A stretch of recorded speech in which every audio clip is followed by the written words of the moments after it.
ក្របីស្រុកនិងក្របីព្រៃកាលពីព្រៃនាយមានក្របីស្រុកមួយនិងក្របីព្រៃមួយជាសម្លាញ់នឹងគ្នានឹងតែងតែដើររកចំណីជាមួយគ្នាកញ្ជ្រោងគឺជាសត្វដែលមានគំនិតមិនល្អក៏ប្រើអបាយកលបំបែកសត្វទាំងពីរថ្ងៃមួយវាដើរមករកក្របីទាំងពីរហើយនិយាយថាណែបងក្របីទាំងពីរអើយកុំដេកជាមួយគ្នាដើរជាមួយគ្នាប្រយ័ត្នអ្នកស្រុកឃើញគេចាប់យកទៅប្រើក្របីទាំងពីរស្ដាប់ហើយមានគំនិតថាសមហេតុផលក៏បំបែកគ្នាទៅលុះបែកគ្នាបានមួយរយៈធំក៏ព្រិចគ្នាទៅកញ្ជ្រោងដឹងថាក្របីទាំងពីរលែងនឹកនាដល់គ្នាហើយក៏ទៅរកក្របីព្រៃនិយាយថាណែបងក្របី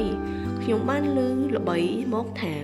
មានក្របីស្រុកមួយពូកែខាងជលណាស់ហើយគេចង់រកគូប្រកួតក្របីព្រៃឮដូចនេះខឹងណាស់ក៏ឲ្យកញ្ជ្រោងទៅនាំក្របីស្រុកមកជលគ្នា